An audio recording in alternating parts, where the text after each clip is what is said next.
Okay, Assalamualaikum warahmatullahi taala wabarakatuh dan selamat malam.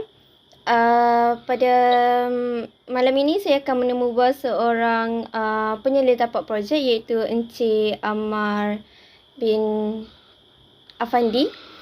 Okey. Sebelum kita pergi kepada topik-topik yang penting, boleh tak Encik Ammar memperkenalkan diri secara ringkas terlebih dahulu? Okey, nama saya Muhammad Ammar bin Afandi. Umur 27 tahun. Saya asal daripada Kedah dan sekarang saya bekerja di Selangor. Okey. Sekarang Encik bertugas sebagai penyelih tapak projek kan?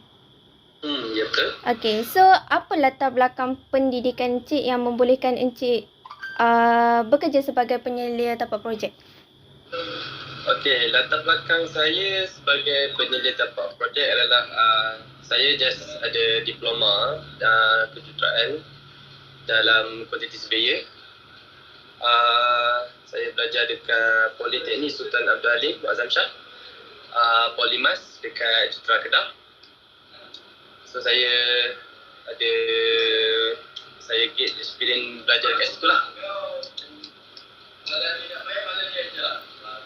Itu je? Itu je? Itu kan dia diploma lah. SPM dekat sekolah macam biasa lah kan.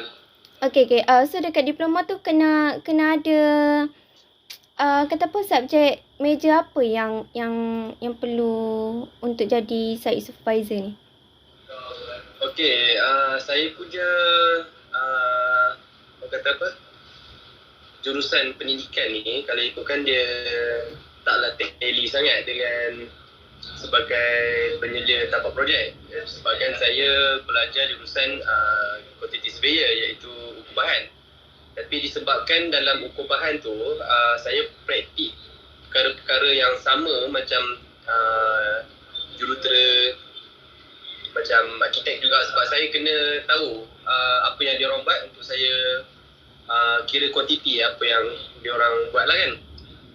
Jadi sebagai quantity surveyor, masa saya belajar tu pun saya dapat tahu sedikit lah mengenai projek ataupun drawing, iaitu lukisan, ataupun macam mana diorang buat apa semua saya kena tahulah. So dari situ basic lah, basic mengenai tapak projek saya dapat belajar kat situ lah. So kalau quantity surveyor sekalipun pun boleh jadi penyelih tapak projek sebab dia ada basic juruteraan kat situ. Okey, faham. Okey. Boleh tak Encik amalkan cerita sedikit apa tugas dan tanggungjawab sebagai site supervisor ni? Okey, yang pertama sebagai site supervisor lah kan, yang saya apply dekat site, yang pertama dan yang paling penting adalah safety first lah. Sebab benda ni dia merangkumi keseluruhan. Kalau kita tak apply, kalau kita tak jaga, mana kata tak adalah projek tu, kena kad merah lah. Okey, safety ni pula dia bukan hanya untuk badan saya, untuk diri saya saja. Saya kena jaga saya punya crew, make sure diorang apply all the PPE. Lepas tu kena saya punya subcontractor ataupun saya mana-mana visitor yang datang kat site, so saya kena jaga diorang lah. Yang kedua pun masih dalam safety issue lagi, saya kena buat assessment mengenai hazard yang ada di tapak bina untuk saya assist dan cari penyelesaian lah untuk elak berlakunya kemalangan di tapak bina lah. Okey, yang kedua sebagai site supervisor, yang penting lah dia punya job description adalah directing the work. Directing the work ni meanings like kita yang kita yang mengarahkan kerja tersebut, kita yang menguruskan kerja tersebut. Okey, atas kita ada project manager, tapi sebagai site supervisor kita yang menyelia di tapak. Jadi segala kerja yang ada dekat tapak tu kita yang uruskan. Tu nombor 2 lah. Okay, nombor 3 biasanya benda ni paperwork lah. Like macam site diary, lepas tu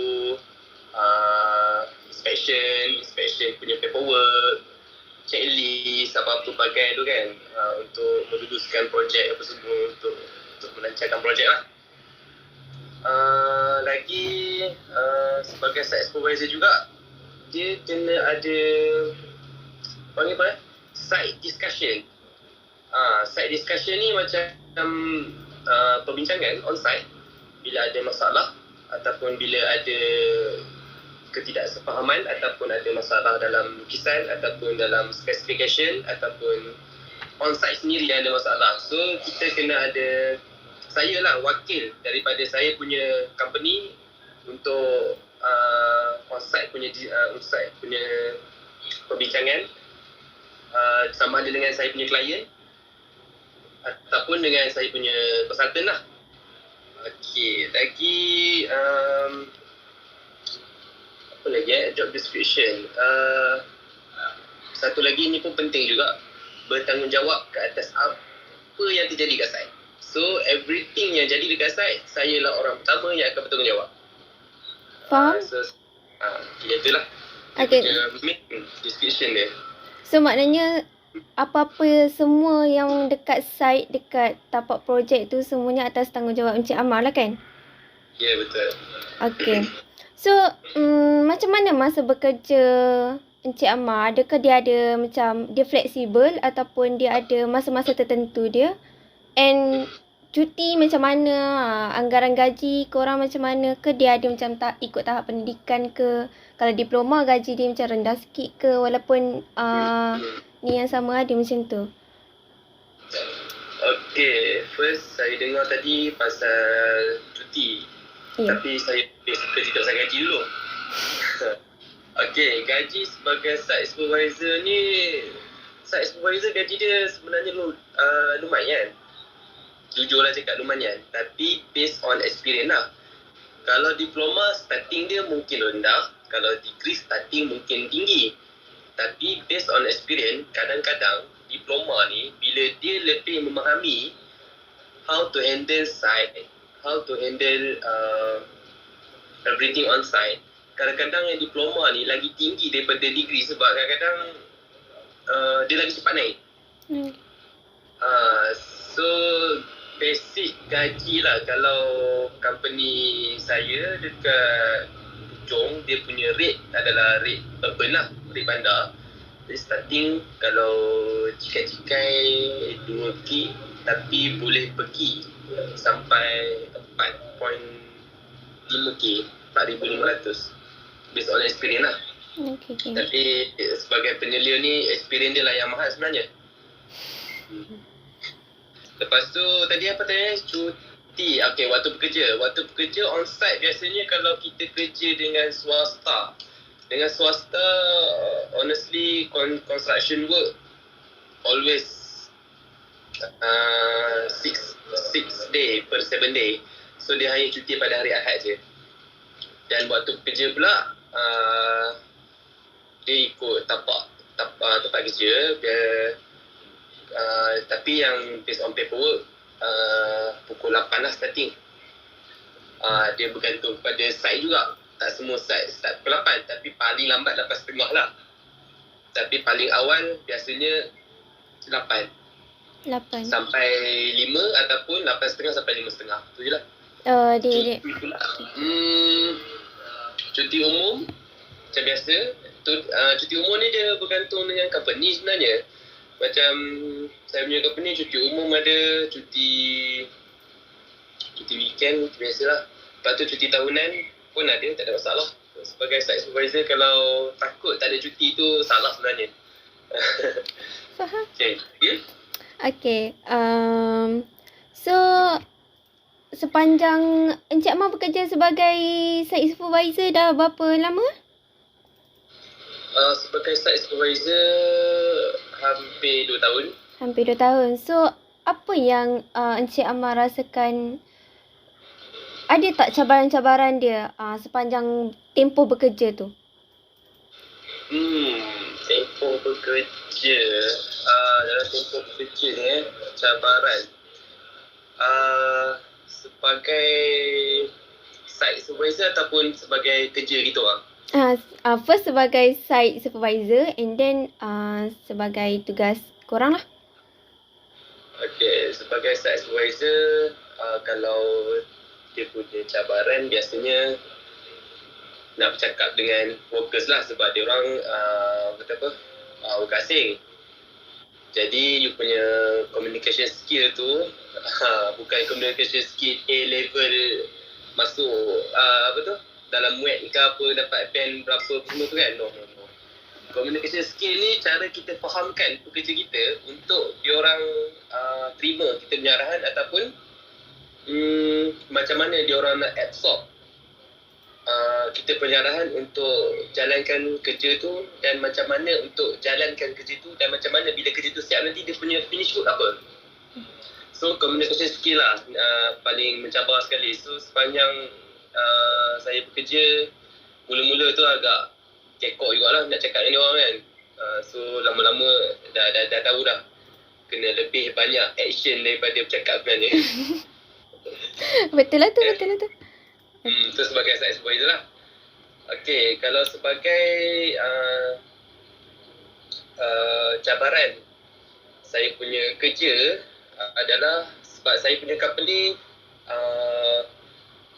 buat slope protection ataupun slope stabilization, iaitu stabilkan tanah ataupun melindungi tanah yang runtuh ataupun sebelum dia runtuh kita dah protect dia. Okay. Cabaran yang paling besar lah bagi kerja kita orang ni tak lain tak bukan kalau hujan lah. Sebab hujan ni musuh nombor satu kita orang. So bila hujan, kemungkinan besar tanah yang sliding tu ataupun slope yang failure tu boleh masih aktif ataupun dia boleh sliding lagi pada bila masa dia. So bila hujan, saya kena lepas je saya kena stop work ataupun tengoklah bergantung pada hujan jugalah ataupun selepas je hujan heavy rain saya kena buat inspection dekat site saya. So cabarannya kita lah nak kena memanjat, nak kena pusing satu site dan tengok keadaan site kita after heavy rain lah. Nak kena check semua tu takut bila pekerja kita dah masuk kerja, kita tak tahu condition site kita, kalau berlaku apa-apa itu adalah bawah tanggungjawab kita lah. Satu lagi, kalau dari segi kerja, sebagai penyelia tapak bina, dia punya cabaran dia nak planning kerja lah. Sebab penyelia tapak bina ni dia juga yang planning overall dia punya site, dia punya material, dia punya kerja, aturan kerja, semua benda lah dia yang planning. Tak semua benda dia planning, dia ada project manager tapi dia orang pertama yang akan present dekat project manager dia plan apa. So paling mencabar sekali nak plan material lah. Okay, itu kalau dari segi penyelia tapak bina. Sebagai kerja saya pula, bila nak plan material ni, kerja kita orang banyak atas bukit. Sebab tanah runtuh ni biasanya tepi jalan, atas bukit. Jadi nak supply material daripada jalan ke tapak, itu yang paling mencabar sebenarnya. Sebab kadang-kadang atas bukit, so nak supply tu kena kreatif sikit lah. Kalau tak dapat nak access ke apa ke, so dia kena kreatif, so dia kena well plan. Sebab takkan kita dah duduk atas bukit, lepas tu kita nak ulang alik macam benda tu sini nak pergi IOI mall ke apa ke, tak boleh lah macam tu. So kena well plan lah. Okay, faham. So kerja as site supervisor ni of course lah tukar-tukar tempat kan. So apa kerja as supervisor site ni mestilah dia ada tukar-tukar tempat kan, kejap sana kejap sini. Okay. Tapi tukar daerah sekali lah ada macam tu, sampai tukar negeri ada lah. Ada dia bergantung kepada tapak bina kita yang seterusnya lah, next project lah. So senang cerita After we finish here, company ambil projek mana, situlah kita kena pergi. Kalau kena macam saya sendiri, last year saya kerja saya jaga tapak di Pulau Pinang, Teluk Bahang. Jalan Teluk Bahang balik pulau. So ada tangga runtuh apa semua isu kan. Tahun lepas dan awal tahun ke tengah tahun, saya kena transfer ke Semenyih, Selangor. So daripada Semenyih pula, next project tak salah saya lagi 2 hari kot, kena transfer lagi ke Hulu Langat, tapi masih dalam Selangor lah. Okey. So kalau transfer ke sana sini tu ditanggung syarikat ke? Sebenarnya benda tu ialah memang akan ditanggung oleh syarikat lah, sebab itu kerja bawah company kan. So saya pun transfer ke sana ke sini pun semua bawah company lah. Okey, So dia orang ada allowance semua. Okey, faham. So, selain daripada bekerja sebagai penyelia tapak projek ni, ada tak Encik Amar join something yang luar daripada skop kerja Encik Amar? Macam buat jadi badan sukarela ke company ada ke buat macam tu Encik Amar join ke? Kalau kerja amal yang orang kata apa, yang official yang tu tak ada sebenarnya. Sebab kalau saya punya saya punya opinion lah. Dari decide penyelia ni dah tak sempat dah nak buat benda lain. Tak sempat dah nak buat benda lain. Jujur saya cakap. Pagi sampai kerja sampai petang on-site memang dah tak sempat pun nak tengok benda lain. Dan balik pada kerja tu pun yelah macam saya cakap tadi, job description ada paperwork nak kena buat apa semua. So balik tu pun bukan dapat rest. Pukul 5.30 tu dapat rest terus lah. Tak ada lah. Kadang kena buat paperwork, preparation, planning untuk esok pula. So kalau official punya kerja amal tak pernah lagi lah. Tapi kalau unofficial kerja amal yang tak ada dalam ni saya buat, yang tak ada dalam job description, sebagai site supervisor, dia tak kena bawa lori pun. Tapi bila driver saya cuti ataupun operator saya mana-mana yang cuti, saya kena ganti. Sebab benda ni kita nak site tu efficient. Maksudnya tak nak ada benda yang terganggu. Contoh saya punya operator tiba-tiba cuti, emergency leave. So kalau saya boleh buat, so saya buat lah. So itulah kerja amal dia. Kalau kat site tu kerja amal dia, tu tak berbayar dah. Okey. Tak berbayar dan tak ada dalam job description. So ada jugalah tugas yang sepatutnya Encik Amar tak buat tapi Encik Amar buat. Okey. Yes. Tu di bawah orang kata apa, korum tanggungjawab, sebab saya tak nak site saya delay. Sebab kadang-kadang bila benda ni tambah-tambah dah hampir dekat dengan due date ataupun duration time tu dah hampir tamat, tiba-tiba saya punya operator cuti, saya punya supplier buat hal ke apa-apa ke, kita kena pergi ambil dekat store dia sendiri ke apa tu. So kena willing lah buat benda tu. Kalau tak, you punya site sangkut lah, delay.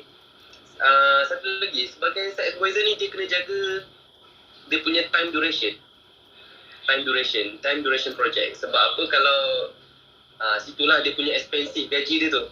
Kalau always on time, tak ada masalah. So mungkinlah dia punya bos tu sonok ke, tak kena LED. So selalunya kan time duration itu dibagi untuk siapkan satu tapak projek berapa lama? Kalau Amar punya kerja, time duration depend on how biggest dia punya slope failure.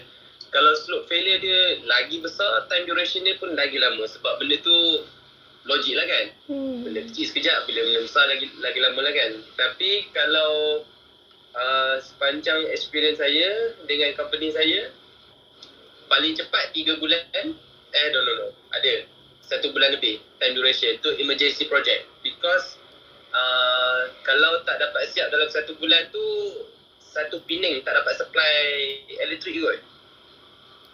Itu last year punya project. Satu Pening tak dapat supply elektrik kalau kita orang tak siap dalam 1 bulan tu. Itu paling singkat.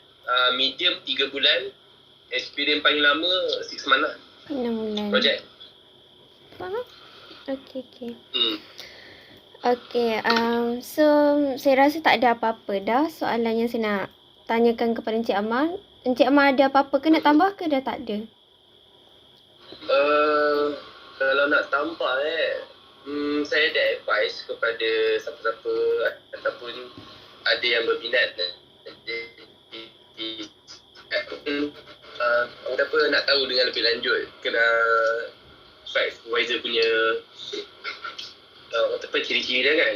Saya just nak tambah sebagai kalau korang ada rasa minat jadi site supervisor ni, dia kena confident. Sebab apa? Kita orang yang pertama berdiri between client, consultant dan kita punya company. So confident level tu kena tinggi lah. Tapi confident tu biar benda yang betul lah. Kalau salah, you must take responsible to everything what you done inside. So nombor 2, kalau siapa-siapa yang berminat, dia kena ada rasa tanggungjawab yang tinggi. Third thing is kena always bertolak ansur. Sebab kita standing between client, kita jaga company kita. So kita ada workers juga, so kita ada consultant. So kita kena ada tolerance, bertolak ansur dengan semua orang supaya tak ada siapa-siapa yang gaduh. Kalau ada masalah pun bincang dia elok. Satu lagi, jadi site supervisor ni tak adalah macam orang dengar macam lekeh sebenarnya, tapi tak. Bila lagi lama kita dalam bidang tu sebagai site supervisor, so lagi mahal dia punya gaji sebenarnya. Yelah, starting memanglah sikit, tapi kalau saya list down saya punya finish project, bila lain company tengok macam okay, dia ni memang banyak experience, so lagi banyak. Sebab sekarang ni kerja orang dah tak tengok sangat benda-benda macam tu. So sebagai site supervisor ni, dia yang duduk di tapak, jadi dia nampak dia punya construction technology, dia yang handle construction tu, dia yang problem solving dekat site. So sebagai site supervisor, dia punya experience ni memang mahal. So jangan takut lah nak jadi site supervisor. Nampak macam lekeh, kita orang pakai memang serabut, selekeh lah. Sebab main dekat site kan, instant lagi mana. Ya, betul lah tu. Tapi orang kata apa, poket berkepuk lah gitu. Kepuk, tanggungjawab pun berkepuk kat sebenarnya. Iyalah.